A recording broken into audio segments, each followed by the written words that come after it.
love story. Dear Papa Dudut, naranasan niyo na bang humiling sa Diyos ng isang bagay na gustong-gusto ninyo, pero hindi pa tamang panahon para ipagkaloob niya? Ako kasi ay oo.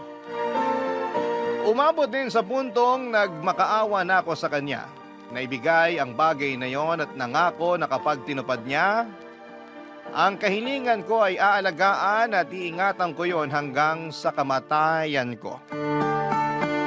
Hindi ako tumigil sa pagdarasal ng bagay na gusto ko dahil pag huminto ako, ibig sabihin na hindi na yon mahalaga sa akin. Bago ko ipagpatuloy ang kwento ko ay magpapakilala muna ako. Ako si Maricon, 32 years old at taga Marikina. May asawa ko si Daniel na nagtatrabaho bilang admin assistant sa isang private company sa Ortigas. Ako naman ay nasa bahay lang. Ang pinagkakabalahan ko ay gumawa at magbenta ng mga kakanin tulad ng biko, puto at maha blanca para kahit papaano ay may libangan ako. Bukod doon ay naging fan na rin ako ng programa ninyong Barangay Love Stories, Papa Dudut. Dahil nalilibang ako sa pakikinig ng mga kwento ng mga kabarangay natin. Doon ko na nga naisipang magpadala ng sulat sa inyong email address at umaasa ako na maitampok ninyo ito, Papa Dudut. Magsisimula ang istorya ko noong 2021, buwan ng Marso kung saan ay third wedding anniversary na namin ni Daniel.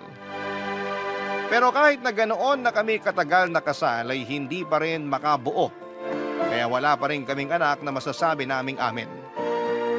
Meron kasi akong PCOS.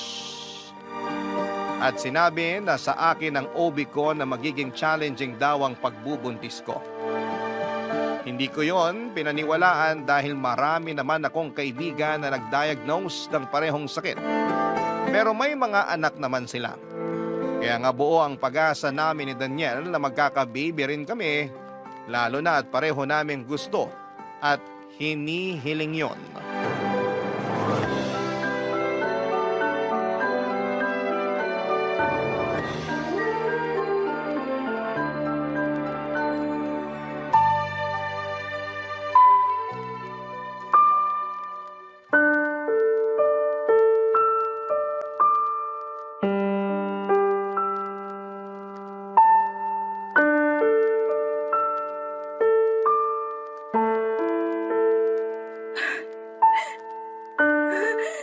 Negative na naman! Negative na naman! Han? Ano nangyayari, Han? Bakit ka umiiyak? Kasi negative na naman tong pregnancy test ko, Han. Akala ko meron na. Akala ko nakabuo na tayo pero wala pa rin pala. Nakakainis naman. Kumalma ka lang muna. Paano ko hihinahan kung hanggang ngayon di pa rin kita mabigyan ng anak, Daniel? Wala naman kaso sa akin yun eh. Anong walang kaso? So sinasabi mo na ayos lang sa'yo na wala tayong sariling anak? Gusto kong magkaanak tayo. Pero kung hindi pa pinagkakaloob ng Diyos, anong magagawa natin? Kaya kumalma ka na. Kung bakit kasi sa dinami-dami ng mga tao, kasama pa tayo sa mga minamalas na di magkanak. Tapos yung iba dyan na wala namang kakayahang buhayin yung mga anak nila, sila pa yung pinagkakalooban. Ano bang kasalanan natin? Wala tayong kasalanan. Pero di ko rin alam kung bakit hanggang ngayon, wala pa rin tayong baby. Alam ng Diyos na handa na tayo. Na gustong-gusto na natin, Han.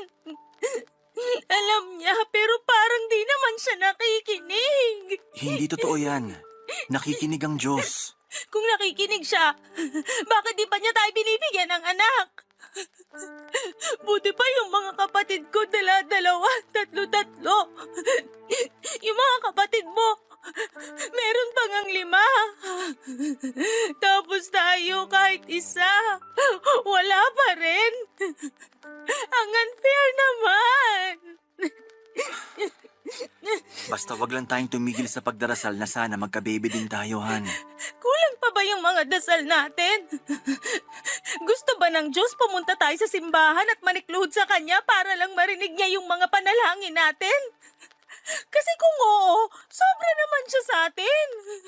Kahit isa lang namang anak, Han. Kahit isa lang. Bakit di pa sa atin mabigay-bigay? Huwag ka nang umiyak, Han. Pati ako naiiyak na rin eh. Natatakot lang kasi ako. Natatakot saan? Na hindi ka mabigyan ng anak. Tapos iwanan mo ako. Saan naman ang galing yan? Sa akin lang. Naisip ko kasi ganun nangyari sa dati kong kaklase nung college eh. Biruin mo. 7 taon na silang magkarelasyon at 4 na taon ng kasal pero wala pa rin silang anak. Ayun. Pinagpalit siya ng mister niya sa iba. At dun pa talaga sa bayarang babae na nabuntis nun. Tapos, may kakilala pa ako na iniwan din ng mister niya kasi di sila nabubuhayan ng baby. Laging nalalaglag dahil di raw makapit. Gustong-gusto na raw magkaanak nung lalaki kaya bumuntis ng iba at iniwan din yung kakilala ko. Hindi naman ako katulad ng mga lalaking yun, no? Kahit na gusto ko nang magkaanak, di ko magagawang iwan ka para lang matupad yung pangarap ko. Gusto ko maging tatay, pero ikaw yung magiging nanay ng baby natin, Han. Baka sinasabi mo lang yan ngayon pero bukas makalawa magbago na isip mo ha. Baka mamaya makakilala ka ng ibang babae na may kakayahang bigyan ka ng anak. Tapos... Kung gagawin ko yun, edi hindi ko na tinupad yung sinumpaan natin sa altar na magsasama sa hirap at ginhawa. Tsaka mahal kita, Han. Ikaw yung pinakasalan ko. Ikaw yung gusto ko maging nanay na magiging anak ko. Ngayon kung wala pa talaga o kung hindi talaga tayo pagkakalooban ng anak, ayos lang basta magkasama tayo. Buo na rin naman yung pamilya natin kahit tayong dalawa lang. Iba pa rin yung may anak, Han. Lalo na yung nanggaling sa atin kasi mas lalong magiging masayang pamilya natin. Kaya nga wag tayong mapagod sa pagdarasal sa Diyos. Magtiwala tayo sa magagawa niya at wag na natin siyang questionin. Kasi naniniwala ako na darating yung panahon na magiging magulang din tayo, Han. Salamat, Han. Di ka talaga pumapalya na pag-aani yung nararamdaman ko. Mabuti nandyan ka. Hindi ko kasi alam gagawin ko kung wala ka. Hindi ako mawawala. Lagi mo akong maaasahan.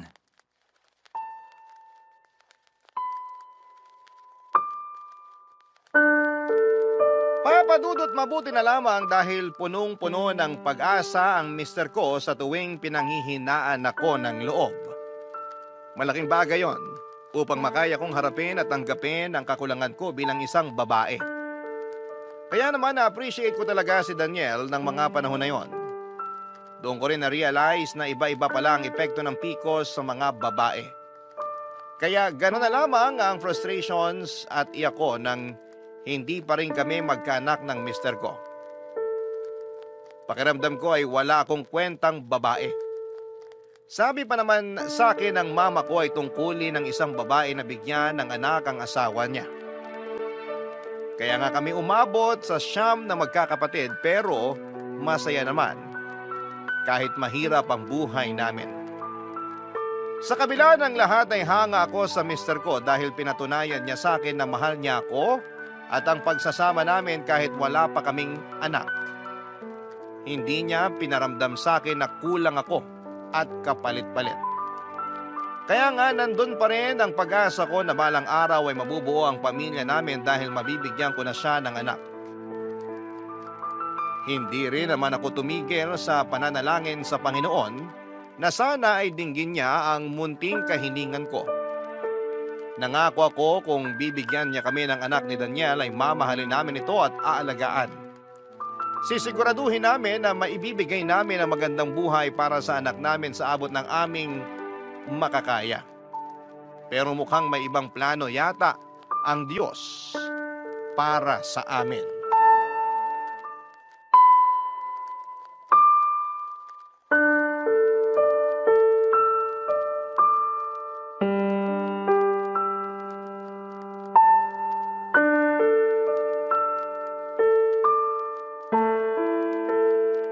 Anong sinasabi mong gusto mong mag-ampon? Naisip ko lang naman na pwede nating gawin yon. Sakaling di na talaga tayo magka-baby, Han. Kung ganon sinasabi mo na hinding-hindi na tayo magkakaanak? Yung sariling atin? Di naman sa ganon, pero Pero ano? Sabihin mo! ginawa na natin lahat. Nagdasal na tayo. Sinunod natin yung mga sinabi sa'yo ng doktor mo pero wala pa rin talaga. Ang akin lang, magpakatotoo na tayo. Eh di lumabas din ang totoo mong kulay. Ano bang sinasabi mo? Sabi mo, ayos lang kahit wala pa tayong anak kasi baka hindi pa to yung tamang panahon. Sabi mo, basta wag lang tayong tumigil sa pagdarasal kasi nakikinig naman ng Diyos pero ngayon gusto mo mag-ampon tayo? Wala namang masama sa naisip ko, di ba? Option yun ng ibang mag-asawa na hindi talaga makabuuhan. Pues, ayoko. Ayokong mag-ampon. Ayokong mag-alaga ng batang hindi naman ang galing sa akin. Akala ko ba gusto mo na magkaanak tayo? Gusto ko nga, pero ayoko nung hindi sa akin galing mismo. Ano bang pinagkaiba nun? Eh ituturing din naman nating anak yung batang aampunin natin. Basta pakiramdam ko na hindi ko pa rin anak yung bata kahit nasabihin mong ituturing natin siyang parang tunay na anak. Kaya ayoko mag-ampon tayo. Ewan ko sa'yo, Han. Ang unfair mo. At ako pa ngayon yung unfair? Eh ikaw tong di makapaghintay na magka-baby tayo. Yung totoong atin kasi nang galing sa atin. Naghintay naman ako At hanggang ngayon umaasa pa rin ako magkakaanak tayo. Pero di man lang pumasok sa isip mo na pwede tayong maging magulang sa ibang paraan? Hindi. At mas lalong hindi pumasok sa isip ko yung sinasabi mong pag-aampon. Ano ba kasing problema mo sa pag-aampon? Marami. Malay ba natin kung anong klaseng dugo ang nananalaytay sa mga ugat ng batang aampunin mo? Baka matigas ang ulo niya paglaki, suwail tapos hindi madisiplina. Tapos, paano kung sagot-sagutin na lang tayo niyan pag nagkaisip? O di kaya lapas tangalan bilang mga magulang niya? Sige nga! Naisip mo man lang ba yung mga bagay na yon bago mo gustuhin mag-ampon? Hindi mangyayari yun kasi nga ituturing natin siyang parang tunay na anak. Mamahalin natin siya bilang mga magulang niya, Han. Hindi ganun kadali yon. Paano ko mamahalin yung batang hindi nga nanggaling sa akin? Ikaw lang naman yata ang may issue. Dinadamay mo lang yung inosenteng bata. Siguro kaya di pa rin tayo binibigyan ng anak kasi di ka pa talaga handang maging magulang. Anong sinabi mo? Ulitin mo nga yung sinabi mo? Narinig mo yung sinabi ko. Bahala ka na nga dyan. At saan ka pupunta? Daniel, kinakausap pa kita! Dun sa labas. Magpapahangin. Pakiramdam ko nasasakal ako rito sa bahay Hindi ako makahinga. Sinasabi mo ba na ako ang dahilan kung bakit ka nasasakal? Sino pa nga ba? Meron pa ba tayong ibang kasama? Tayong dalawa lang naman yung tao rito sa bahay. Ang sama mo!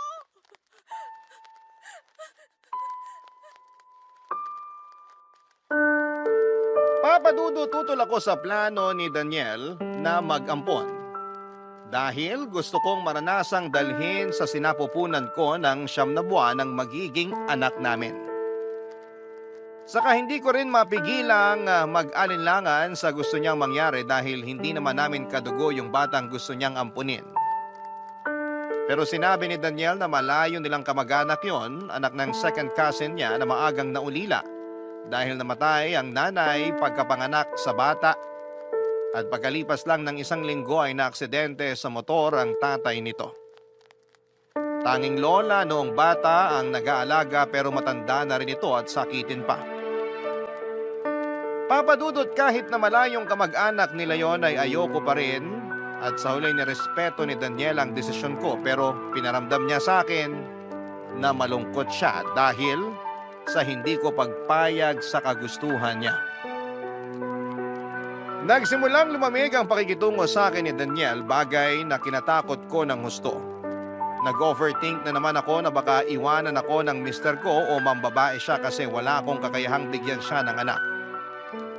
Doon ko na muling inisip yung kagustuhan niyang mag-ampon at kahit na hindi ko masyadong gusto ang ideya ay sumang-ayon na lamang ako. Kinausap ko si Daniel at sinabi ko sa kanya na payag na akong ampunin ang malayong kamag-anak nila, yung pamangkin niya sa pinsan, Papa Dudut. Barangay Love Stories. Barangay Love Stories. Magdadalawang buwan na yung baby nang mapunta sa amin at aaminin kong kahit papaano ay nakaramdam ako ng saya noong nahawakan ko na rin siya. Pero nandun pa rin yung bitterness kasi hindi namin siya dugot laman at hindi ko kaya ang magdala sa sinapupunan ko ng 9 na buwan. Alam ko na maunawaan ako ng mga nanay na nakikinig ngayon sa Barangay LS kung bakit ako nagkakaganito. Life-changing kasi ang pagbubuntis at panganganak, bagay na hindi ko naman naranasan dahil sa kondisyon ko, Papa Dudut. Sa kabila ng lahat ay naging masaya pa rin ang pamilya namin nang dumating ang baby boy namin. Kahit papaano ay nakumpleto kami at natupad ang pangarap naming magkaanak. Pero kung may labis na masaya sa amin si Daniel yon, kasi sa wakas ay meron na siyang matatawag na anak. Lalo kong napatunayan kung gaano na nga niya kagusto na magka-baby kami, kahit na lagi niyang sinasabi noon na ayos lang ang pagsasama namin kahit na wala kaming anak. Kaya naman nakaramdam din ako ng pagtatampo sa kanya pero hindi ko na namang pinahalata pa. Sa aming dalawa, si Daniel ang mas naging maasikaso sa baby namin, Papa Dudut.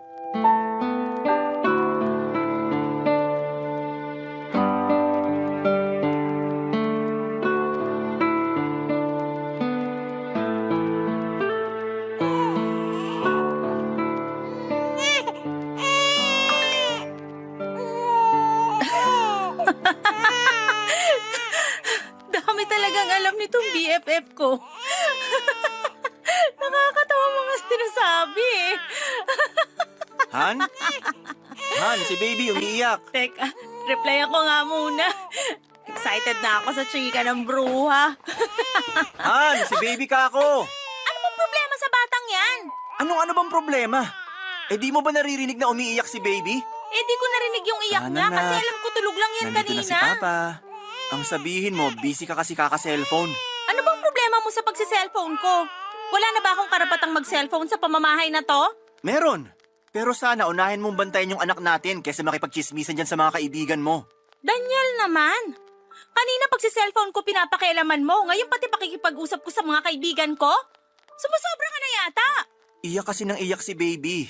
Paano kung kabagin to? Sige nga. Puro ka na lang baby, baby, baby. Wala ka ng bukang bibig kundi ang batang yan. Nakaalibadbaran na ako. Natural! Anak natin to! Hindi ko anak yung batang yan. Ni hindi ko nga yung kaano-ano. Anong sabi mo? Bakit? Aawayin mo ko? Magagalit ka sa akin sa pagsasabi ko ng totoo? Hindi, pero... Ilalapag ko muna si baby. Tapos mag-usap tayo. Kung aawayin mo lang ako, mabuti pa wag mo na akong kausapin. Pagod na ako maghapon sa pag-aalaga dyan sa batang yan. Hindi kita aawayin. Kakausapin lang kita. Alam mo, sobra ka nung sinabi mo na dapat kong unahin yung pag-aalaga sa batang yon. Eh buong maghapon ko na nga yung inaalagaan eh. Hindi ko lang narinig na umiyak kung ano-ano na yung sinasabi mo sa akin. I'm sorry, Han. Hindi ko sinasadya. Doon ko lang na-realize na mali nga yung mga sinabi ko sa'yo. Mali talaga. Akala mo kasi wala akong ginagawa sa bahay na to bukod sa pag-aalaga dyan sa batang yan. Baka nakakalimutan mong kulang pa yung maghapon kakalinis at kakuluto para lang may makain tayo. Minsan nga di pa ako nakakapaligo kasi panaiyak niyang ampon mo. Pwede bang wag mo siyang tawaging ampon? Anong gusto mong itawag ko sa kanya, anak? Hindi nga kami magkaano-ano. Kahit na! Inampon natin siya para ituring na anak. Kaya anak ang itawag mo sa kanya. Bakit mo umiiyak? Wala naman akong ginagawa sa'yo ah. Wala. Pero masakit yung sinabi mo. Sorry, okay? Nabigla lang ako. Hindi ko naman sinasadya. Diyan ka magaling. Sa pagsusorry tapos uulitin mo na naman. Hindi mo ba naisip na nag-a-adjust pa lang ako sa pagdating ng batang yan? Tapos gusto mo na agad tanggapin ko siya bilang anak ko. Akala ko kasi ayos lang sa'yo. Kasi pumayag kang ampunin natin siya. Pumayag nga ako. Pero di ibig sabihin pipilitin mo na akong maging nanay niyang batang yan. Eh ano pa palang silbi nun? Kung hindi mo kikilalaning anak yung bata. Kaya nga bigyan mo ako ng time. Huwag mo akong madaliin. Saka di ko naman pinababayaan yung bata eh. Inaalagaan ko siya. Inaasikaso. Kaya ano pa bang problema mo doon? Sorry, Han. Alam ko namang ginagawa mong lahat para sa anak natin. Pati ako inaasikaso mo. Sorry kasi hinusgahan kita at pinilit. Hindi na mauulit. Hindi na talaga kasi malapit na akong magtampo sa'yo. Iniisip ko tuloy na mas mahal mo yung ampon mo kaysa sa akin na asawa mo. Papa Dudut, mahal ko naman yung baby namin pero hindi buong buo. Dahil para sa akin ay hindi ko pa rin siya tunay na anak. At ang hirap lang tanggapin ng bagay na yon, kaya nga pinakiusapan ko si Daniel na bigyan ako ng panahon para makapag-adjust. Kapag pumapasok siya sa trabaho ay ginagampanan ko pa rin naman ang tungkulin ko sa bata bilang nanay. Pero aaminin kong hindi ako gaanong ka-dedicated na gawin yon sa kanya. Hindi ko kasi siya masyadong gusto at mas madalas akong makakita ng mga bagay na kinaiinisan ko sa kanya kesa kinatutuwaan. Mas naging madalas nga na irritable ako sa baby namin at maging kay Daniel. Kaya lagi na rin kami nag-aaway ng mister ko. Pero sa huli, sinusuyo niya pa rin ako, Papa Dudut, at pinagpapasensyahan. Hindi niya ako matiis at lagi niya rin akong kinakausap ng masinsinan tungkol sa mga bagay na dahilan kung bakit hindi ako masyadong affectionate sa baby namin. Pero hindi pa rin nagbago ang pakikitungo ko sa bata kahit nag-isang taon na siya sa amin. Isang beses ay iritang-irita na naman ako sa kanya. Pero yun na pala ang simula ng malaking pagbabago sa buhay at pamilya namin ni Daniel, Papa Dudut.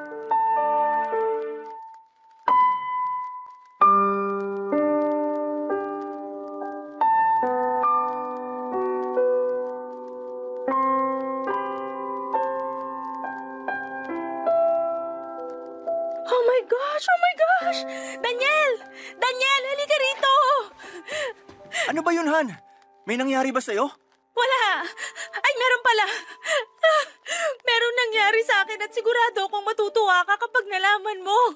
Matutuwa ba talaga ako? Eh bakit ka naiiyak dyan? Hindi lang kasi ako makapaniwala na dininig na ng Diyos yung matagal na nating panalangin. Oh, tingnan mo tong pregnancy test. Dali, tingnan mo. Patingin nga. Totoo ba to? Oo, Han. Totoo yan. 2 linya. Ibig sabihin positive. Buntis ka? Magkaka-baby na ulit tayo? Oo, pero this time yung galing na talaga sa atin, Han. Salamat sa Diyos! Kasi tinupad niya yung hiling natin. Oh, bakit ka naman naiiyak dyan? Di ba dapat masaya lang tayo? Oo nga, pero di ko mapigilan eh. Masaya naman ako pero kakaiba lang yung kasiyahan ko kasi sa wakas magkakaanak na tayo, Han. Naranasan ko na rin naman maging ama simula nung dumating yung panganay natin. Kaya nga lalo ko na-excite na maging tatay ulit. Ako rin. Excited na ako maging nanay sa baby na nanggaling sa akin, Han. Matagal ko na kasing pangarap na maranasang magbuntis tapos nagkatotoo na. Kumpleto na ang pamilya natin. Matagal na kumpleto ang pamilya natin. Madadagdagan lang ng miyembro kaya mas magiging malaki. Sigurado ako matutuwa ang panganay natin kasi magiging kuya na siya. 1 taon pa lang naman siya. Hindi pa niya maiintindihan yon. Sa bagay, pero excited lang akong ibalita sa kanya. Ikaw talaga? Unahin mo munang sabihan yung parents at mga kapatid mo. Sigurado ako na matutuwa sila pag nalaman nila yung magandang balita. Lalo na sina mama at papa. Tagal na nilang gustong magkaanak tayo. At natupad na naman yun nang dumating sa buhay natin ang panganay natin, Han. Oo nga. Pero iba pa rin naman yung totoong galing sa atin talaga. Sa bagay, may punto ka rin naman. Alam mo, siguro nakita ng Diyos na handa na tayo maging magulang nung nag-ampun tayo. Kaya pinagkalooban na niya tayo ng anak. Ha? Ganun ba yun? Pakiramdam ko lang. Bakit? Mali ba ako? Di naman sa ganun, pero pwede bang wag mo muna masyadong i-involve dito yung panganay natin? Bakit naman? Anak natin siya. Alam ko naman yun, pero gusto ko lang yung tayo-tayo lang muna. Ikaw, ako, saka yung magiging baby natin. Anong ibig mong sabihin? Hindi ko rin alam. Basta! Labo mo naman, Han.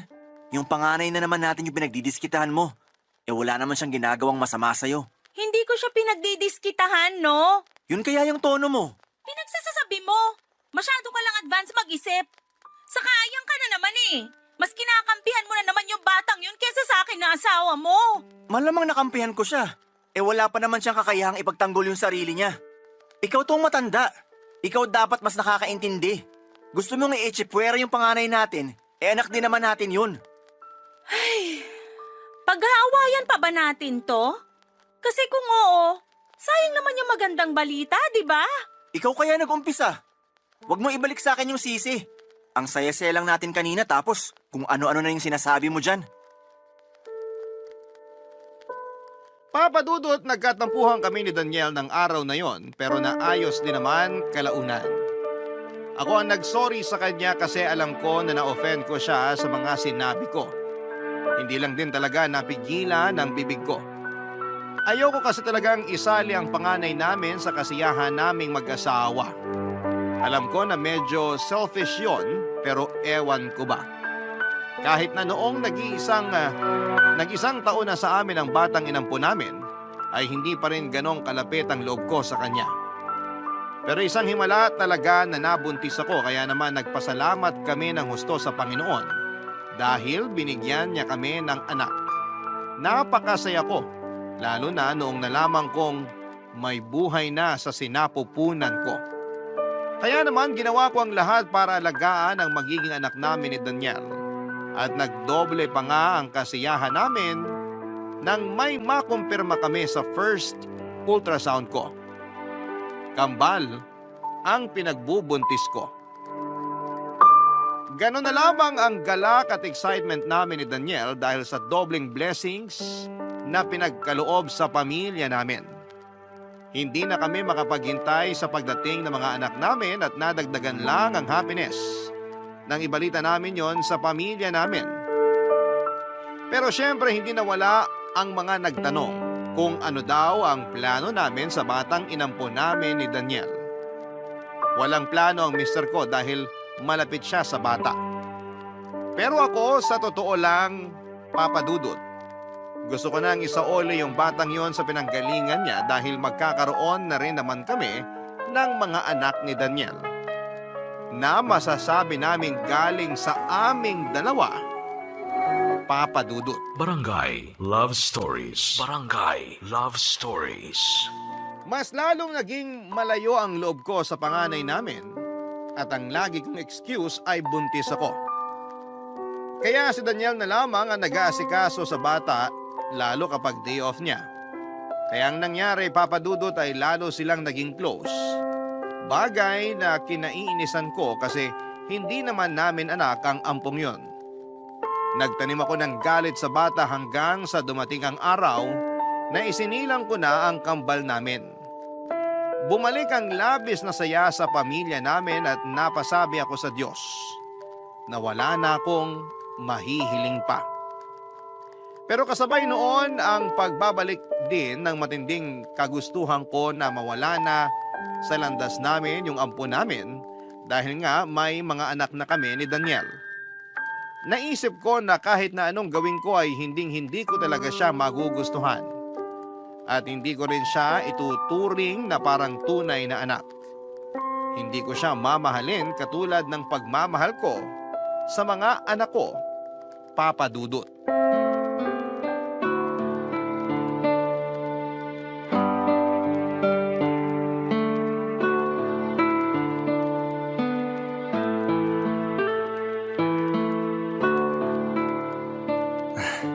Ayan, dyan nga, Han. Sige pa, diinan mo pa. Dito ba? Oo, sige, salatin mo pa. Ayan, sige pa. Ang sarap. Grabe, parang ang dami-dami mo ng lamig sa katawan. Baka kailangan mo na magpabento sa masadya. Di na to kaya ng hilot ko. Baka nga, pero laking tulong na rin naman ang masahe mo. Nabawasan sakit ang katawan ko. Thanks, Han. The best ka talaga. Naku, ng bola pa. Hindi kaya bola yon. Hindi ka nga rito. Tabihan mo ako sa kama. Hoy, baka ano na naman yung pinaplano mo, ha? Alalahanin mo, masakit katawan mo. Oo, pero pagdating sa labing-labing, ayos na ayos pakiramdam ko. Tumigil ka nga, Daniel. Ito naman, parang binibiro lang eh. Ay, Pero alam mo, ang saya-saya ko Bakit naman? kasi ang laki na ng pamilya natin. Simula nang dumating yung kambal, nadagdagan ng saya sa bahay natin.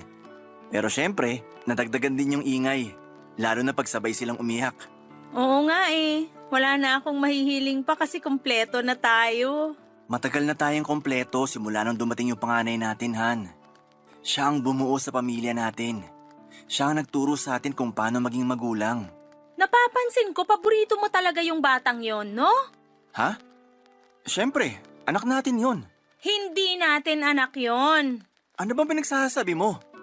Huwag mong sabihin na magsisimula ka na naman ng away. Wala akong sinisimulang away dito. Sinasabi ko lang yung napapansin ko. Lagi mo na lang bukang bibig yung batang yun eh. Puro na lang siya. Eh paano naman yung mga anak natin? Pansin ko bihira mo na lang kargahin yung kambal. Paano ko kakargahin? Madalas naman tulog lang sila. Kahit na. Paggising sila saglit mo lang pansinin kasi madalas mong kalaro yung ampon mo. Hindi siya ampon. Anak natin siya. Hindi mo ako mapipilit at tratuhing anak yung batang yun kasi pag bali-baliktarin mo man ang mundo, ampon pa rin siya. Alam mo, may gusto sana akong sabihin sa'yo eh. Medyo matagal-tagal ko na rin tong iniisip. Ano yun? May mga anak na tayo, di ba?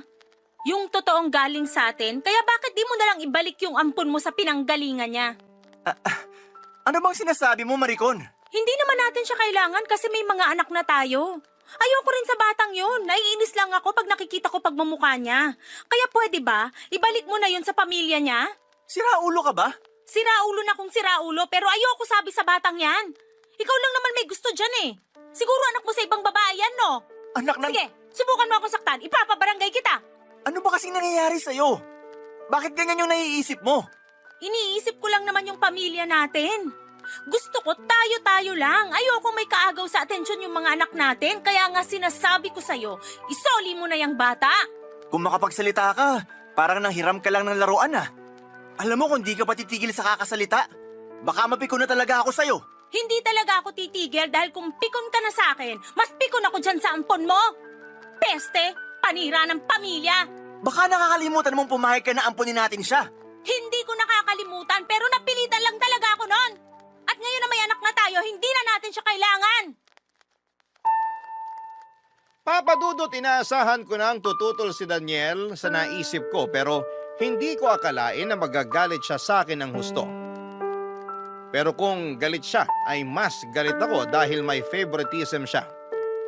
At kahit na tinanggi niya yon, hindi pa rin ako naniwala. Buo pa rin ang loob ko na isauli niya ang bata sa lola nito dahil may mga anak na kami. Pero naging matigas si Daniel kaya binantaan ko siya.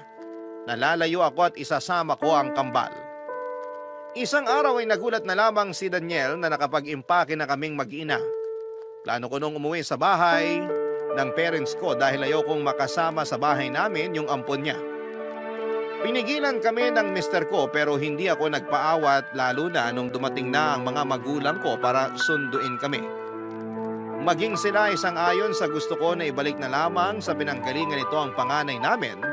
Pero dahil nagmamatigas si Daniel, ay gusto ko siyang turuan ng leksyon. Pinapili ko siya kung kami ng kambal o ang ampon niya. Hindi siya noon nakapagsalita at yon ang naging hudyat ko para iwanan namin siya, Papa Dudut. Sa huli walang nagawa si Daniel kundi ang panoorin kaming umalis sa bahay ng araw na yon. Kaso noong mga sumunod na araw, pumunta siya sa bahay nina Mama at Papa para makipagbati sa akin at suyuin ako. Pero pinanindigan ko pa rin ang gusto kong mangyari. Kaya wala nang nagawa si Daniel kundi ang sumunod sa akin kaysa naman tuluyang kaming mawala sa kanya. Willing talaga ako makipaghiwalay sa asawa ko kung hindi niya ibabalik yung bata sa pinag-ampunan namin. Noong naibalik na ni Daniel ang bata sa lola nito ay bumalik na rin ako sa bahay kasama siya. Muling naging masaya kami kasi dahil sa wakas ay buo na ang aming pamilya. Pero hindi yun nagtagal dahil 1 linggo pa lamang ang nakakalipas ay dinapuan ng malalang sakit ang mga anak namin. Nagsimula lang yon sa madalas na pag-ubo at pagkakaroon ng sipon, gawa ng papalit-palit na panahon. hanggang sa lumalayon at nauwi sa pulmonya, dahilan para maospital ang mga baby namin. Nanatili rin kami doon ng 3 araw bago unang binawian ng buhay ang isa naming anak. Tapos 9 oras pagkalipas noon, sumunod namang namatay ang kakambal niya.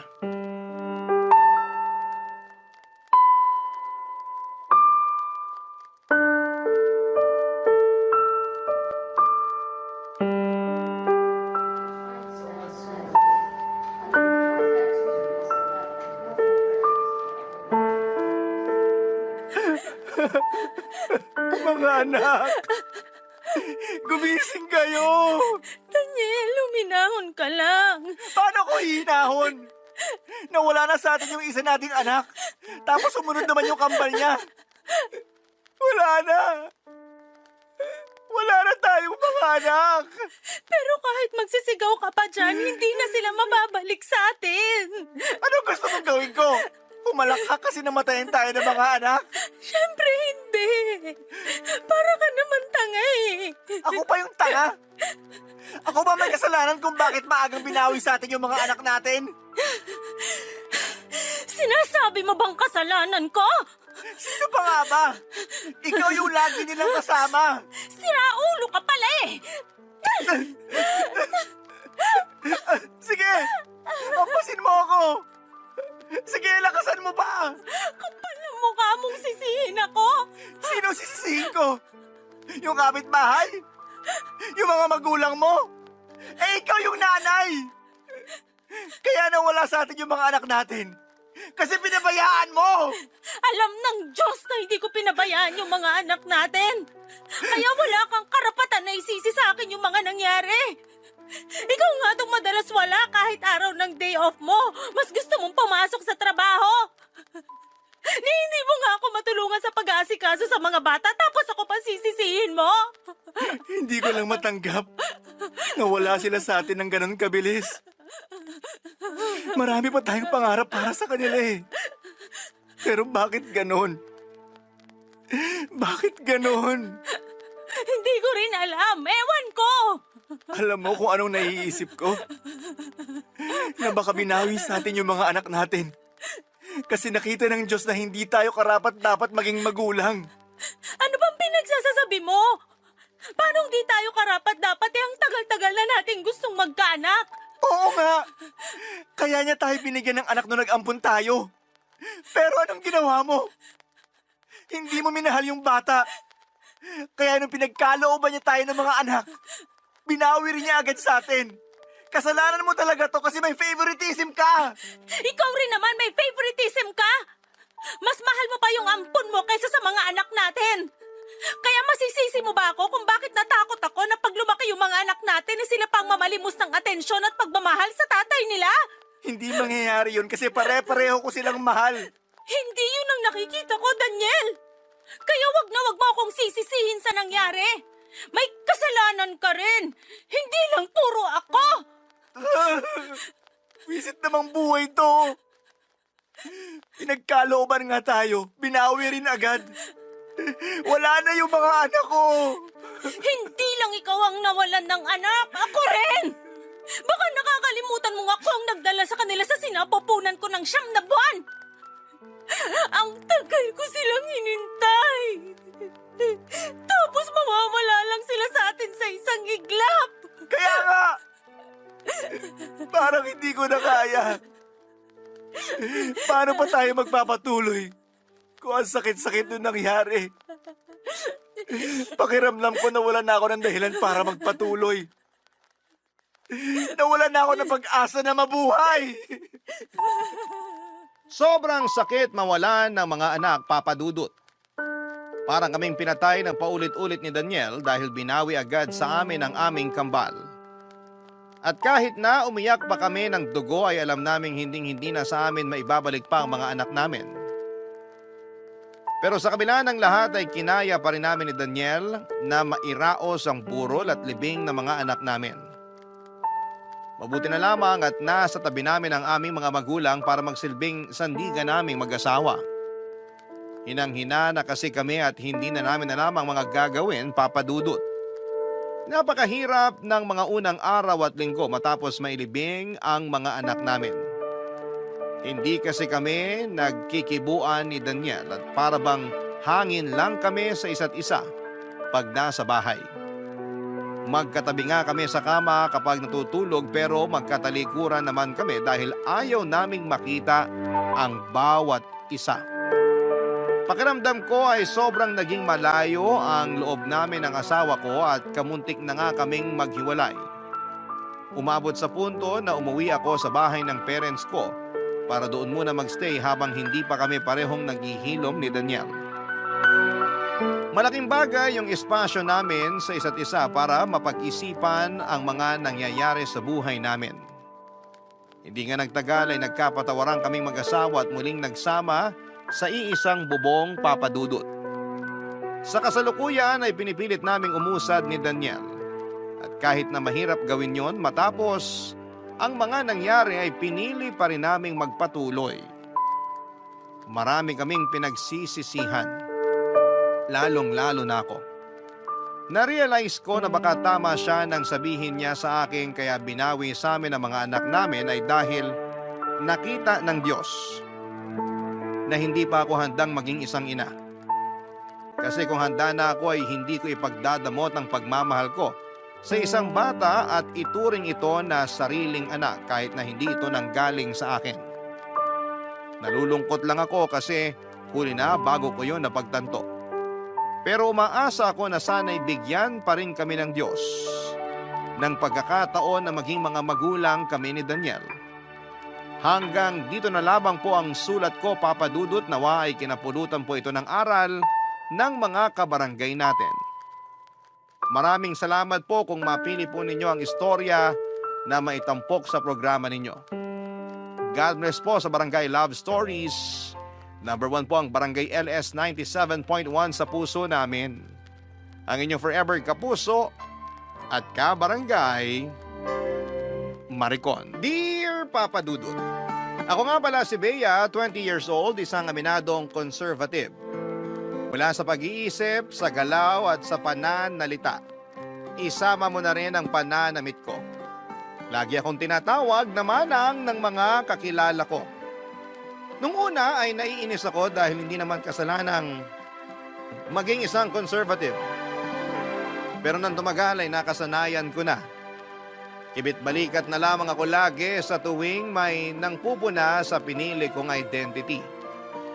Hindi naman ako naapektuhan. Masaya at tanggap ko na kung sino at ano ako. Kung gaano ako ka-conservative. Gano'n naman ka-liberated ang nanay ko. 20 years old siya noong isinilang ako at hindi ko nakilala ang tatay ko. Hindi rin naman nagkwento ang nanay ko. Hindi ko hinanap ang tatay ko at hindi naman ako pinilit ng nanay ko na gawin yon. Sa pagdadalaga ko ay mas naging malinaw sa akin ang relasyon namin ng nanay ko. Malabo at malayo. Hindi kasi kami naging close noong nagdalaga na ako. Malaking dahilan noon ang pagkakaiba naming dalawa, Papa Dudut. Hindi ko naman sinasadya, lagi na iparamdam sa kanya na hindi ako komportable sa tabi niya. Hindi rin naman niya pinipilit ang sarili niyang makipaglapit sa akin. Isang bagay na nagustuhan ko sa nanay ko. Bukod doon ay wala ng iba pa. Malimit kaming mag-usap maliban na lamang kung may kinalaman sa pag-aaral ko o sa pagkain sa bahay. Hindi ko siya nakikwentuhan dahil iniiwasan ko siya, Papa Dudut. Minsan ay napuyat ako sa kakahintay sa kanya dahil may assignment ako sa school at kailangan ko siyang ma-interview. Ayoko sanang gawin pero kailangan. Lumati na lang siyang lasing at pasuray-suray habang ako ay nakaismid na nakatingin sa kanya, Papa Dudut.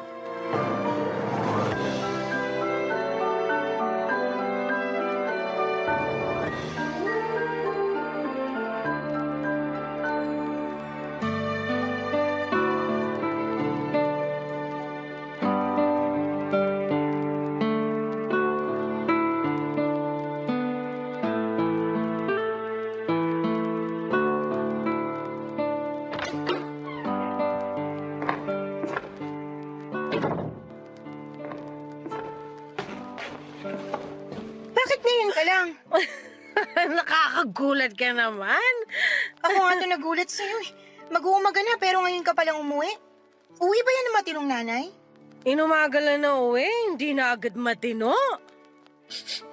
Amoy ala ka pa.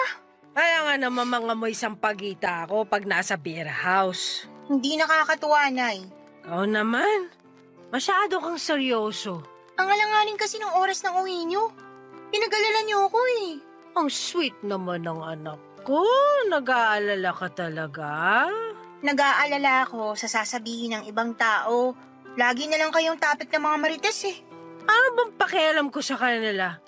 Kahit ulamin ko pa yung bote ng beer, wala dapat silang pakialam. Yan. Yang ganyang mindset mo. Yan, Nay. Kaya ka pinag-iinitan ng mga tao eh. Kahit umapoy pa sila, wala akong pakialam. Kailan ka pa kaya magkakaroon ng pakialam? Sa'yo, may pakialam ako sa'yo kasi anak kita. Kung may pakialam ka sa akin, sana umakto kayo ng tama. Wala naman kasing mali sa ginagawa ko eh. Masama ba na mag-enjoy sa piling ng alak? Single naman ako. Pero may anak kayo. At hindi naman kita pinababayaan. Alam mo yan. Pero akong napapahiya sa mga tao dahil sa mga kagagawan niyo eh. Bakit ako mahihiya? Krimen ba ang uminom ng alak? Dapat ka na bang ikulong kapag nagpapakasaya ka? Hindi ko na kayo makontrol, Nay. Hindi mo naman ako dapat kinokontrol. Dapat, sinusuportahan mo ko. Parang ginagawa ko sa'yo. Suportado ko ang pagiging manang mo. Hindi ako manang ah. Aba, narinig mo na ba mga sinasabi ng mga kapitbahay natin sa'yo? Mas manang ka pa raw kaysa sa mga lola ng lola nila. Wala akong pakialam sa sinasabi nila. Hindi ako susunugin sa impyerno dahil lang sa pagiging manang ko. Eh, di parehas lang pala tayo. Wala talaga akong pakialam sa sasabihin nila. Apir nga tayo diyan, nanak. One time lang. Pwede bang maligo muna kayo para mawala yung kalasingan nyo? Ipaapir-apir pa kayo nalalaman dyan eh. Opo, nanay. Maliligo na po.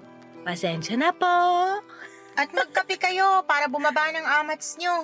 Alam mo na mga alak lang at orange juice ang trip kong inumin. Nay! Apo, masusunod. Mahal na mana. Mahal na Reyna. Hindi na po ako natutuwa. Bakit ba ang init ng ulo mo sa lasinggerang nanay mo? May assignment kasi ako sa klase at kailangan kitang may interview para doon. Pero dahil sa kalagayan mo ngayon, mukhang imposible kong magawa. Interview lang ba? Sus! Kaya ko yan. Ilabas mo ang mic at ayusin mo ang sofa para kunwari nasa talk show tayo. Ikaw si Boy Abunda at ako ang guest mo. Ay, teka. Ikaw si Bea. Bea Bunda! Ang witty ko ron kahit lasing ako, ha? Ewan ko sa inyo. Tulog na nga lang kayo. Maghahanap na lang ako ng ibang nanay na makakausap ko ng matino. Nagmarcha na ako palayo sa nanay ko at pumunta na sa kwarto ko, Papa Dudut. Pinagbagsakan ko siya ng pintuan para mahalata niyang hindi ako natuwa sa inaasta niya. Kaya lang alam ko hindi yon effective. Kilala ko ang nanay ko, hindi ito balat sibuyas na katulad ko. Kahit anong sabihin mo sa kanya, ipapasok lang sa isang tenga at mabilis lang ding lalabas sa kabila. Siguro'y na-immune na siya sa mga sinasabi ng ibang tao sa kanya mula sa umpisa. May mga alam naman ako sa nangyari sa nanay ko noon bago niya ako isinilang.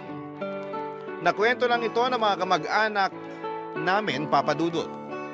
May dahilan sa pagiging liberated ni nanay. Sa side ng family niya, natanggap na yon. Pero ako na lang siguro ang hindi pa. Kahit magkasama kami sa isang bahay, hindi ko magawang masanay sa ugali niya. Nagmana si nanay sa pagiging liberated sa tatay niya, ang aking lolo. Palibasa, nagtrabaho sa Amerika ang lolo ko noong kabataan niya at naimpluwensyahan niya si nanay. Kabaliktaran naman si lola. Kay lola ko marahil nakuha ang pagiging conservative ko o yung pang-aasar sa akin na isa raw akong manang. Nung nabubuhay pa ang lola ko, siya madalas ang nag-aalaga sa akin. Dahil si nanay ay ini-enjoy ang pagiging malaya niya at liberated. Inalagaan din naman ako ni nanay pero mas naging close ako kay lola. Dahil kaparehas ko siya, sa kanya ko nakuha ang values na pinangahawakan ko pa rin hanggang sa ngayon. Kaya naman sa tuwing nakikita ako ni nanay ay lagi niyang naaalala ang lola ko. Sa tuwing nakikita ko naman si nanay, naaalala ko sa kanya si lolo. Ewan kong balanse itong matatawag. Pero para sa akin ay hindi.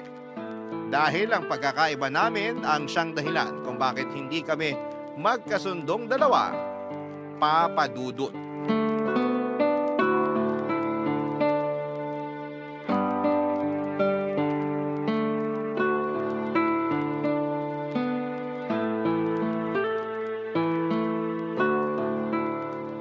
Saan ka pupunta? Inimit ko lang po yung best friend ko, birthday niya. Makiki-birthday ka sa best friend mo sa ganyang damit? Seryoso ka ba? Ano problema sa pananamit ko? Lahat! Disente ang suot ko. Di ka lang sanay sa ganitong pananamit. Hindi lang ako sanay makakita ng baduy manamit. Magpalit ka nga! Magkakasurais ako sa damit mo eh. Ayoko, magandang suot ko. Anong maganda? Tumingin ka na ba sa salamin? Lahat ng salamin dito sa bahay tiningnan ko na. Walang pangit sa suot ko. Anong salamin yung tinignan mo? Yung basag? Ay nako, ang lakas mang puna ng damit samantalang kayo. Kita na ang kaluluwa? Paulit-ulit mo nang sinasabi yan. Tanggap ko naman. Natural ang kaluluwa ko at walang halong kemikal. Kaya okay lang. Pero yung suot mo ngayon, natural at puro kemikal na kabaduyan. Sige nga, anong masama sa suot ko? Naka-turtleneck ng floral at long sleeves pa. Sa Baguio ba ang birthday? Nilalamig ka, girl? Magkakatonsillitis ka ba kapag hindi ka gumamit ng floral na turtleneck? Regalo to ni Lola sa akin. Kahit regalo pa yun ng guardian angel mo, dapat hindi mo tanggapin. Tapos ipaparis mo sa naguhumiyaw na tiger print na palda? Tapos rubber shoes na pula? Anak ba kita? Nasa nagdadala lang yan. Hindi mo nga madala ng maayos. Naaawa ako sa mga makakakita sa'yo sa totoo lang. Magpalit ka. Huwag mo akong bigyan ng kahihiyan. Hindi ako magpapalit. Maganda nga tong suot ko para walang makasilip. Walang magkakaroon ng interes na silipang ka. Magpalit ka. Halika, tutulungan kita. Ayoko nga. Plano mo ba maging mascot sa birthday ng kaibigan mo? Kasi kung oo, edi congratulations! Ang lakas mo manlait, Nay. Samantalang ikaw ang iksi ng mga suot mo. Parang lagi mong pinapasilip ang rayuma at varicose veins mo. Uy, wala akong varicose veins. Rayuma, Nagsisimula pa lang. Huwag mong pakialaman ang ugat at tuhod ko, ha? Ang dapat mong pakialaman ay kung paano ka tamang mag-mix and match ng suot. naka-mix and match na to. Nakamix lang pero hindi match. Utang na loob, magpalit ka! Ano na lang sasabihin ng ibang tao sa akin? Pinalaki kitang walang fashion sense? Hindi ko yung kakayanin. Iiyak ako! Ewan ko sa inyo. Babalik ako bago dumilim. Bea, please! Try mo namang umuwi ng lagpas alas 7 ng gabi. Kahit umuwi ka pagkatapos ng 24 oras, matutuwa na ako. Ibigay mo na to sa akin. Magpagabi ka sa daan. Gusto kong ma-enjoy mo ang kabataan mo.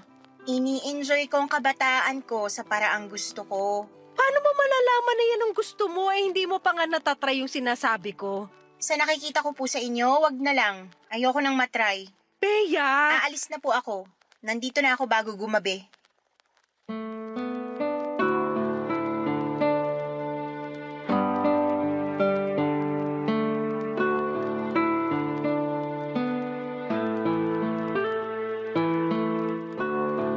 Papa Dudut, nagmamadali na akong lumabas para hindi na makahabol si nanay ng satsat sa akin. Sa mga ganong sitwasyon lang niya ako madalas binubungangaan. Kapag napapansin niyang sumusobra na ang pagiging conservative o manang ko. Gusto niyang masubukan ko na magwalwal kasama ang mga kaklase kong nag-aaya sa akin sa inuman o kaya ay magpagabi. Pero hindi ko kasi nakahiligan yon. Iniisip ko pa lamang ay para na akong nasusuka. Hindi kaya ng sistema ko na lunukin ang lifestyle ng nanay ko. Marami pa siyang gustong ipasubok sa akin, Papa Dudut. Tulad na lamang ng make-up, ilang beses niya akong binibilhan ng make-up pero lahat ay pinamimigay ko lang. Bukod kasi sa hindi naman ako marunong gumamit noon ay hindi ko rin nakikita ang kailangan ko pang gumamit noon. Tanggap naman ang itsura ko, Papa Dudut. Hindi para sa akin ang makeup. Ang isang bagay nga na hindi ko magawang tanggapin mula sa nanay ko ay yung pagpupumilit niya sa akin na magparitoke. Nakahanap kasi siya ng buy one take one promo nung selebrasyon ng Mother's Day sa isang beauty clinic. Ilang araw niya akong pinipilit na maghanap ng ipaparitoke sa mukha ko. Ilang beses siyang nagmakaawa para may kasama siya. Nagsuggest siya na magpalaki raw ako ng dibdib o kaya ay magpakapal ng labi dahil yon ang uso. Nagulat ako sa mga gusto niyang mangyari at sinabi kong kasalanan sa Diyos ang gawin yon, Papa Dudut. Tinawanan lamang niya ako at sinabing marunong lagi magpatawad ang Diyos, Papa Dudut. Barangay Love Stories. Barangay Love Stories. Sa pagdaan pa ng mga araw ay mas lalong nalayo ang loob ko kay nanay. Lalo kapag nagkakaroon ako noon ng flashbacks tungkol sa pagpapalaki niya sa akin. Kung paano niya kausapin ang mga kaklase at mga kaibigan ko. Hindi na ako natutuwa sa kanya pero dahil nanay ko siya ay kinakailangan kong tiisin kung sino siya. Nangako na lamang ako na kapag nakapagtapos na ako ay magmamadali akong umalis sa poder niya. Wala na akong balak magpakita sa kanya o makisalamuha kahit tuwing Pasko o kaarawan niya. Tanging pagpapadala na lamang ng pera ang koneksyon ko sa kanya. Siyempre, hindi ko pa rin naman siya pababayaan dahil utang na loob ko sa kanya ang lahat. Pero pinangako ko na hanggang pera lang ang makukuha niya sa akin at hindi ang pangunawa ko. Mahirap lang talagang unawain ang mga prinsipyo ni nanay. Mahirap siyang unawain in general. Dapat nasanay na ako, hindi ba? Dahil 2 dekada ko na siyang kasama. Pero hindi ko maintindihan ang sarili ko kung bakit hindi ko pa rin makuha ang punto niya sa buhay na pinili niya. Hindi na siya bata pero kung umasa siya, akala mo'y teenager lamang at ang nakakainis pa ay parang wala siyang pakialam sa mga sinasabi ko. Parang hindi niya maintindihan na hindi ako okay sa nakikita ko sa kanya. Hindi niya alam na nakakaapekto na sa mental health ko ang mga desisyon niya sa buhay. Lalo na ang mga sinasabi ng ibang tao sa aming dalawa. Pati ako ay nadamay na sa mga chismis na mga kakilala namin. Kung siya'y walang pakialam, ako naman tong laging nasasaktan.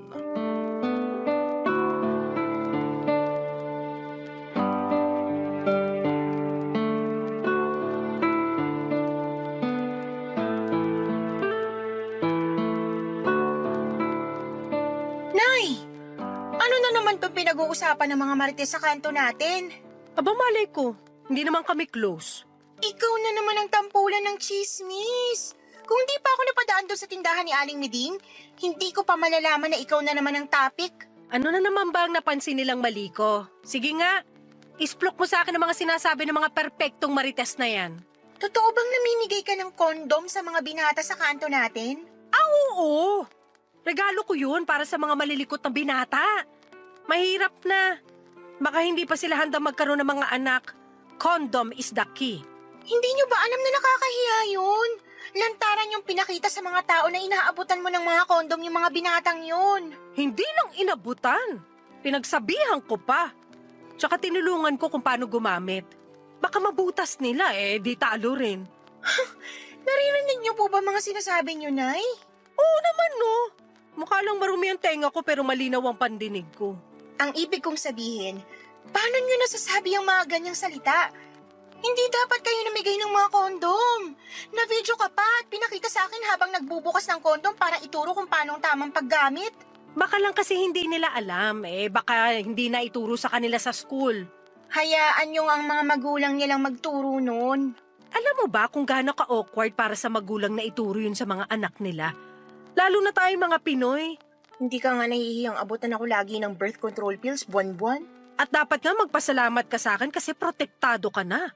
Protektado ako dahil hindi ko naman ginagawa ang iniisip nyo. Mabuti naman pero kung balak mo na... Nay! Hindi naman kita pinagbabawalan. Sino ba naman ako? Maaga nga ako nakabuo, diba? Hindi naman ako nagsisi dahil maganda ka at matino. At sana kayo rin matino. Namigay lang ng condom at pills, hindi na agad matino. Sobra ka namang mang-judge. Mas grabe pang panghuhusga sa inyo ng mga nasa kanto natin. Makahalata naman kayo. Alam ko naman yan, pero hanggang kahulang naman ng mga yon. Hindi rin nila ako kaya, no? Huwag nga sila magmalinis. Alam ko lahat ng baho nila. Pasalamat sila, hindi ako interesadong pagpiestahan ng buhay ng ibang tao. Hindi gaya nila. Wala sana silang pagpipiestahan kung hindi ka pabigay ng mga ichichismis nila sa'yo. Kasalanan ko ba kung interesting ang buhay ko para sa kanila? Ako ata ang artista/vlogger dito sa barangay natin. Bawat galaw ko binabantayan. Pinag-uusapan. Paano hindi babantayan ang bawat galaw nyo? Sobra naman kasi ang ginagawa ninyo. Mukha lang sobrang ginagawa ko sa mga taong kulang ang pangunawa sa mga katulad ko. Ang hirap nyo rin kasing unawain. Lagi na ako napapahamak dahil sa mga ginagawa nyo. Pati ako nadadamay. Minsan ayoko na lang lumabas ng bahay dahil lagi na lang silang may sinusumbong sa akin tungkol sa inyo. Kahit magsumbong sila, ako pa rin ang kampihan mo. Kung alam nyo lang kung gaano kayo kahirap kampihan, Nay. Ang hirap! Kunwari hindi ako nasaktan sa sinabi mo. Tatanggapin ko yan kasi hindi mo pa rin ako maintindihan. Pero tandaan mo, magbubunga ng maganda tong pagiging pakawala ko. Kailan naging magandang pagiging pakawala? Basta, makikita mo. Napailing na lamang ako sa mga walang kwenta at walang katuturan na mga sagot ni nanay. Alam kong kahit na anong sabihin ko ay hindi pa rin ako mananalo sa kanya. Magkaiba talaga kami ng mindset. Kaya hindi niya makita ang punto ko.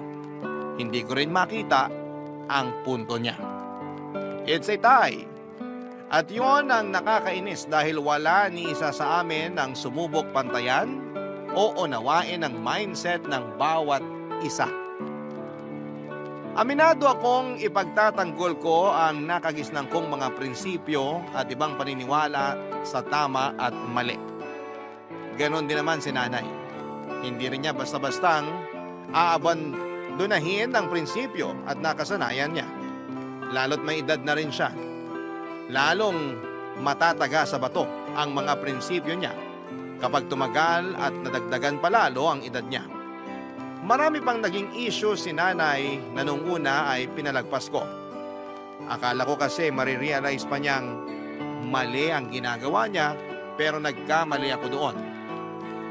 Minsan ay muntika na siyang madimanda dahil sinuportahan niya ang isang dalaga sa kanto namin para magpalaglag. Nabuntis ang dalagang ito nang hindi sinasadya at hindi siya balak panagutan nang nakabuntis sa kanya. Wala rin siyang trabaho at umaasa lang sa sustento ng kanyang nanay.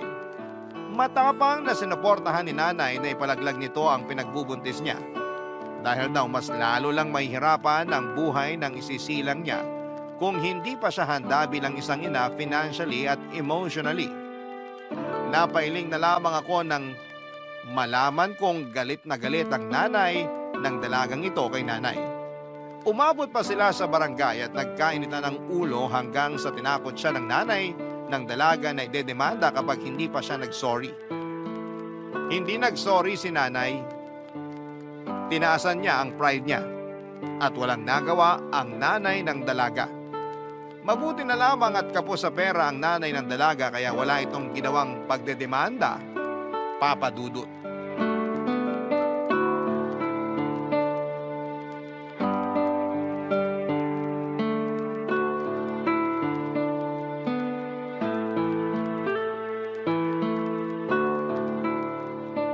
Nay, Ano yon? dadalawang boyfriend ko si Lucio rito. Anong oras ka aalis? Hindi na ako aalis. Di ba sinabi niyo na may lakad kayo ngayon? Sinabi mo kasi nadadalaw ang boyfriend mo eh. Gusto kong makilala syempre. Sa Facebook ko lang siya nakikita kapag nagpo-post ka. Gusto kong makaharap siya ng personal para makita ko kung gaano siya talaga kakinis. Nay! Oh, huwag mo sabihing mamasamain mo pa yung comment ko na makinis siya ha.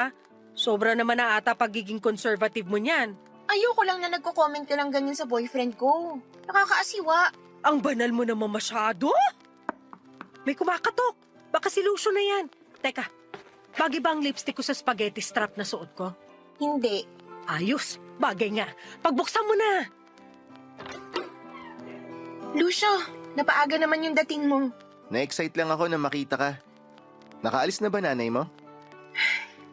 Sa kasamaang palad, hindi pa raw siya aalis. Pasok ka na. Salamat. Hello po. Magandang gabi po, ma'am. Nanay na lang itawag mo sa akin. Makinis ka kaya gusto kita maging son-in-law. Nay! Bakit? Makinis naman talaga siya. Nasa lahi lang po siguro. Oh, Bea, narinig mo yon. Makinis ang lahi ni na Lucio. Kaya magpalahi ka na sa kanya. Chos! Nay, ano ba? Ikaw naman? Binibiro ka lang eh. Lucio, ilang taong ka na pala? 25 years old po. Ah, maganda yan. Mas matanda ka dapat sa babae para ma-handle mo siya ng maayos. Ang hirap pa naman pakisamahan nitong si Bea. Madalas lang po yung toyo niya pero kaya ko naman pong i-handle. Lucio? Ay, tumigil ka, Bea. Banding namin to ng son-in-law ko. Nakakatuwa naman po kayo. Parang ang saya niyo pong maging nanay. Sobrang cool. Si Bea lang naman yung nagtatakwil sa akin. Yung mga kabataan dito sa lugar namin, gusto nila ako maging nanay. Paano hindi ka gugustuhin parehas mong pakawala? Ano yun? Sabi ko po, pakawalan niyo na si Lucio kasi kami naman muna ang magbabanding. Teka, may kondom ka ba dyan, Lucio? Nay, sobra ka na! Nagtatanong lang ako kasi sabi mo magbabanding kayong dalawa. Eh mali ko ba kung anong banding yung gagawin nyo? Gusto ko mag-iingat kayo. Wala po akong condom na naitatabi. Akong bahala sa'yo. May natira pa ako mula dun sa mga pinamudmud ko sa kanto. Nagpamudmud po kayo ng condom? Oo, buong araw. Hindi niya kailangan ng kondom. So ginagamit mo na yung pills na binili ko sa'yo? Nagpipills ka, Bea? Hindi! Bakit naman hindi? Sayang naman yun. Baka mag-expire. Yung iba pa naman nakuha ko lang dahil naka-promo. Dahil malapit na mag-expire. Gamitin mo na. Unahin mo yung mga mag-e-expire ngayong taon. Dali na. Lagi niyo na lang ako binibigyan ng kahihiyan. Ano bang nakakahiya sa pills at kondom? Malawak lang talaga isip ng nanay mo. Nakakatuwa nga eh. Hindi lahat ng mga nanay ganyan mag-isip. Thank you, Lucio, ha? Nakahanap na rin ako sa wakas ng kakampi. At dahil dyan, ako na ang bahala sa 1-year supply mo ng condom! Chos! Nainis ako nang magkampihan sina Nanay at Lucio Papadudot. Pinagkaisahan nila ako. Marami pang binida si Nanay sa pagiging liberated niya. Nakahanap kasi siya ng kakampi kaya ang lakas ng loob niyang bumida sa mga bagay na hindi naman tama. Hindi na nga ako sumasali noon sa usapan nila Papadudot. Tuwang-tuwa si Lucio habang nakikinig kay Nanay. Habang ako naman ay nagpipigil na mainis. Ayoko lang ipakita na bad trip na ako noon kay Lucio. Kaso hindi rin makahalata si Lucio na hindi na ako komportable sa usapan nila ni Nanay. Nainis akong lalo dahil alam naman niyang conservative ako pero harap-harapan niyang pinakikita na mas pabor siya sa pagiging liberated ng isang tao. Nagtatampo man pero sinikap kong hindi yon ipakita sa kanilang dalawa, Papadudot. Lalo't nakita kong nagkakasundo na silang dalawa. Siguro'y nagustuhan kong makita na magkasundo ang nanay at boyfriend ko. Kahit na hindi ko gusto ang paraan nila ng pag-uusap. Hindi rin kasi conservative si Lucio at hindi rin naman siya liberated katulad ni Nanay. Nasa gitna lamang siya. Pero noong pagkakataong nagkaharap at nagkausap na sila, parang na-recruit na ni Nanay si Lucio para maging katulad niyang pakawala. Hindi na ako natutuwa. Kaya naman hinila ko na si Lucio at sinabing may panonoorin pa kaming pelikula sa kwarto. Tinukso kami ni Nanay at sinabing baka magpanggap lang kaming manonood pero iba naman pala ang gagawin namin. Sinabayan niyo ng malakas na tawa ni Lucio. Mas lalo kong nailang at nainis. Kaya ang ginawa ko ay pinauwi na lamang si Lucio at nagpanggap na may kailangan lamang akong tapusin na school project. Naniwala naman si Lucio at hindi nahalata ang totoong nararamdaman ko. Nagpaalam na si Lucio at si Nanay naman ay naghanda na rin para umalis. Nagplano na siyang ituloy ang lakad niya dahil tapos na niyang makilala si Lucio Papadudot. Barangay Love Stories. Barangay Love Stories. Hindi ko na muling pinadalaw si Lucio sa bahay, Papadudot. Doon na lamang kami madalas sa bahay nila kapag wala ang mga magulang nito. Nagtanong si Lucio kung bakit ayaw ko na siyang papuntahin sa bahay at sinabi ko ang katotohanan. Hindi ko gusto na naiimpluwensyahan siya ni nanay at tinawanan lamang ako ni Lucio. Wala naman daw masama sa mga sinasabi ni nanay. Magandang araw na may kakaiba na mindset si nanay para mabalanse ko ang tama at mali. Hindi ko na lamang inimik si Lucio, Papa Dudut. Ayaw ko na lang pahabain pa ang argumento namin. Kahit ano namang sabihin ko, idol ni Lucio ang nanay ko at wala akong panalo doon.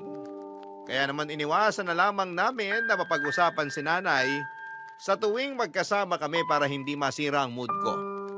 Sa wakas ay nakahalata na rin si Lucio. Panay din ang tanong ni nanay kung kailan muling dadalaw si Lucio.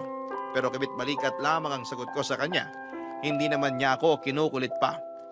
Lagi na lamang kibit balikat ang sagot ko kay nanay sa tuwing may sinasabi o tinatanong ito sa akin na malayo sa prinsipyo ko. Alam ko minsan na nainis na rin siya dahil ayaw ko siyang sagutin ng tama o totoo. E ano bang magagawa ko? Nahuli ni nanay ang inis ko sa kanya. Mabuti nga't nakaramdam na siya na hindi ako komportabling makipag-usap sa kanya. Hindi na rin niya ako pinipilit na sumagot sa tuwing kinakausap ko siya. Nakita na niyang nag-set ako ng boundaries pagdating sa relasyon naming mag-ina. Mas naging payapa tuloy ang buhay ko at hindi na ako napipilitang makipag-usap at makipagbangayan kay nanay. Lalo na sa tuwing may issue ito na may kinalaman sa pagiging liberated niya. Kaya lang meron na namang nangyari at hindi ko matiis na hindi siya komprontahin, Papa Dudut. Hindi na naman ako nakapagpigil ng inis ko, Papa Dudut.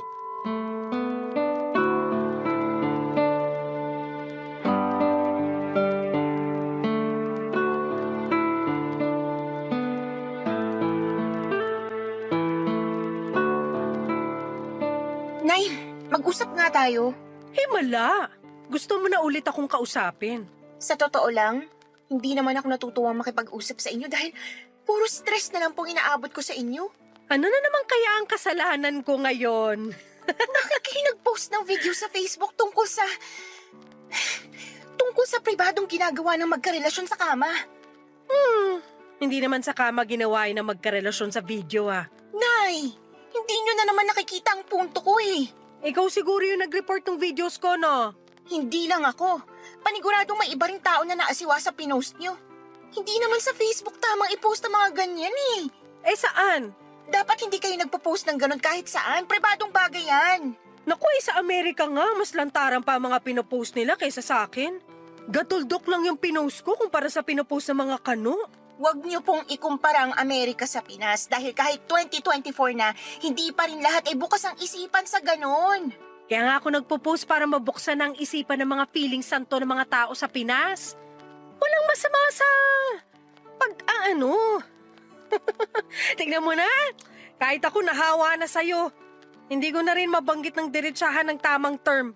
Pag-aano na lang nasabi ko para lang makilibel sa pagiging conservative mo. At mali ako sa pagiging conservative ko? Wala namang masama. Yan ang pinili mong daan eh. Kaya hayaan mo lang din kasi ako sa pinili kong daan. Kanya-kanyang trip lang yan. Kanya-kanyang trip talaga? Alam niyo bang hindi trip ng mga magulang ni Lucio ang mga pinost niyong videos? Paano nila ako nakita eh, hindi ko naman sila friends sa Facebook. Kasi tinag mo si Lucio sa mga video na yon. Malamang makikita nila. Ay, di sorry. Wala naman ako masamang intensyon dun. Mali ang intensyon niyo. Pati sa akin nag-iba ng tingin ng magulang ni Lucio. Grabe naman silang manghusga. Bagay sila na tumira rito sa barangay natin. Marami silang makakaparehas. Baka naman pwedeng kahit minsan seryosohin niyo itong mga sinasabi ko sa inyo. Sineryoso ko naman. Ayoko lang palakihin at ayoko lang mas lalong stressin ka. Paano ayaw niyo ma-stress ako? Yung mga sagot niyo nakakaputok ng ugat sa sentido. Sige na, buburahin ko na yung videos para hindi na pumutok ang ugat mo. Sana kasi hindi niyo na lang pinost eh. Ano magagawa ko na-post ko na? Sorry na lang para sa mga hindi malawak ang pag-unawa. Kahit sinong malawak ang pag-unawang iharap sa inyo, mahihila niyo para kumitid ang utak. Sigurado ako. Hindi kita pinalaki para manghusga, ha? Nakakasakit ka. At ako ba hindi nasasaktan sa mga epekto ng ginagawa niyo? Apektado apektado lahat sa akin dahil sa mga hindi nyo pinag-iisipang desisyon. Pinag-isipan ko lahat ng ginawa ko. Nagkataon lang na maling mga tao ang nakakita kaya hindi nila na-appreciate ang intensyon ko. Intensyon yung mang-inis at nakita nila yon. Kaya yun ang naging reaksyon nila eh.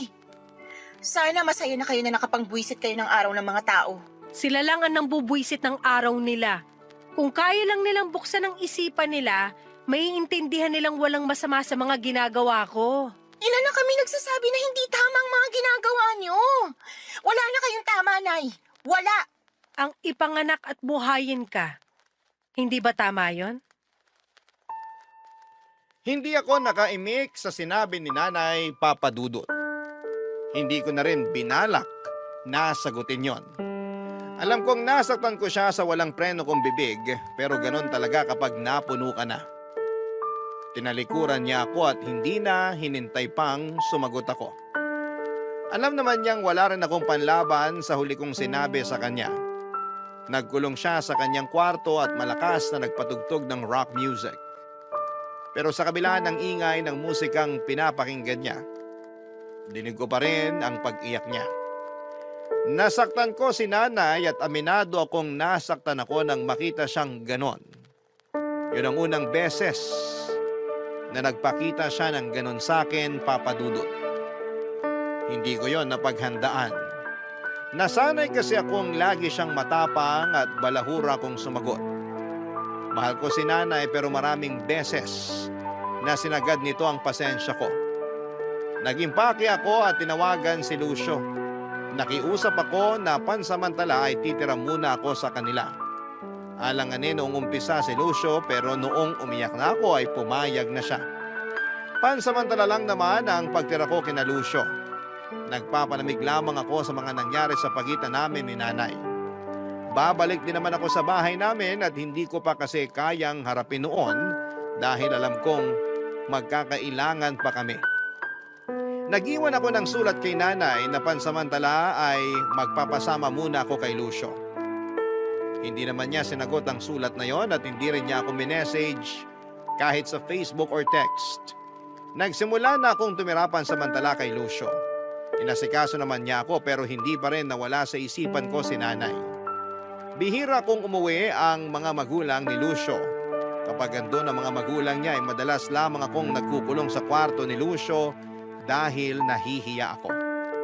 Baka kasi hindi pa rin nila mapatawad ang ginawang pagpo-post ni Nanay ng malalaswang videos sa Facebook.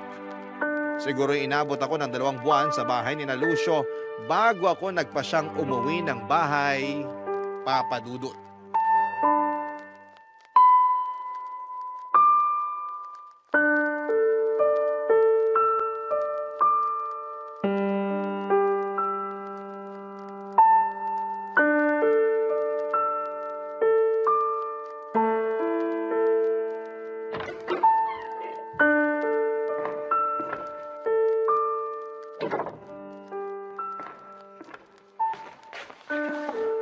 Nay, Uuwi ka pa pala. Kala ko hindi na. kailangan ko nang umuwi. Siguro naman ayos ka na. Hindi ka nagalit sa pagiging pakawala ko? Uy, may nasabi na naman ba ako? May mali ba? Ano yun? Huwag kang umiyak. Alam mo namang mahina ang nanay mo sa mga luha mo eh. Buntis po ako, Nay. Talaga? May mga naisip ka na bang kunin na ninang? Huwag kang kukuha rito sa barangay natin, ha? Nako, walang mapapalang apo ko tuwing Pasko sa kanila. Nay, narinig niyo po bang sinabi ko? Oo, buntis ka. Congratulations! May intindihan mo na ako sa wakas. May kaibigan akong Obigayni. Doon ka na magpa-check ka para may discount tayo. Nay, buntis ako! Buntis! Ay hala, paulit-ulit? Irerekomenda ko ba sa'yo na magpa-check up sa Obigayni kung kabag lang yang nangyayari sa'yo? Hindi niyo kasi siniseryoso eh. Ano bang hindi siniseryoso? Ang dami ko na nga plano sa apo ko. Sa private school siya mag-aaral. Babawi ako sa kanya kasi hindi kita napag-aral sa private school. Siya lang apo ko. Hindi pa ako ready. 20 years old pa lang ako. 20 years old din naman ako nung nabuntis sa'yo. Hindi rin ako ready nun. Pero nung nakita na kita, walang araw na hindi ko piniling hindi maging ready. Paano ako magiging ready? Ayaw akong panagutan ni Lucio. Aba, demonyong bata pala yun ah. Makinis lang pero napakasama. Ibigay mo sa akin ang address niya para maratrat ko. Ayaw din kasi ng magulang niya sa akin eh. Eh di ayaw din natin sa kanila. Hindi natin sila bate. Tayong tatlo ng apo ko ang magkakakampi. Hayaan natin sila. Sabi ni Lucio, baka raw hindi sa kanya tong dinadala ko. Hindi ba? Sa kanya po. Ano ba namang tanong yan? Nagtanong lang ako. Huwag ka magalit. Paano hindi ako magagalit? Lalaking walang ama tong pinagbubuntis ko. Matutulad ako sa inyo. Wala namang masama na tumulad ka sa nangyari sa akin. Maayos naman kitang pinalaki. Matalino ka. Alam mo ang ginagawa mo sa buhay. Madalas nga, mas nanay ka pa kaysa sa akin eh. Kaya mo yan, anak. Maniwala ka sa sarili mo. Hindi ko to kaya ng walang amang anak ko. Nakaya ko naman. Masaya naman ako. Makakayanan mo rin yan. Paano niyo nasabi? Aminado naman ako nung simula na natakot ako. Naisip ko pa nga ipalaglag ka eh.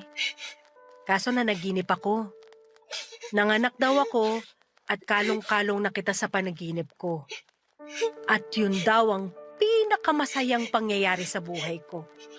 Dreams do come true nga. Kasi totoong ikaw ang pinakamasayang nangyari sa buhay ko. Kahit lagi mo kong inaaway. Sabi ng magulang ni Lucio, hindi raw talaga si Lucio ang tatay ng pinagbubuntis ko. Kasi katulad mo raw ako. Pakawala. Huwag ka nang umiyak. Wala talaga tayong kontrol sa sasabihin at iisipin ng ibang tao. Pero may kontrol tayo sa buhay natin. Hayaan mo sila sa mga iniisip at sinasabi nila. Tanggapin mo na lang kahit nakakasakit. Tapos layuan mo na sila. Kasi alam mong hindi sila makakabuti sa'yo. Pero paano po itong pinagbubuntis ko? May experience naman ako sa pagiging single mom. Bea, kaya natin to. Magtiwala ka lang sa pakawala mong nanay. Kaya natin to. Nagdagdag pa ng biro si nanay pero hindi na niya naituloy dahil niyakap ko siyang bigla. Doon na kami parehong naiyak. Yun ang unang beses na niyakap ko siya at naramdaman ko ang takot niya. Alam kong natakot din siya sa nangyari sa akin pero dahil mahina ako at kailangan ko ng kakampi, kaya siya ang tumindig para sa akin. Siya ang naging pader ko na sinandalan kahit alam kong gusto na rin niyang magiba dahil sa takot sa pwedeng maging future ko at ng anak ko. Sa unang pagkakataon ay nagkasundo kami ni nanay. Masarap pala sa pakiramdam na maging kakampi mo ang nanay mo. Sana dati ko pa yung nakita.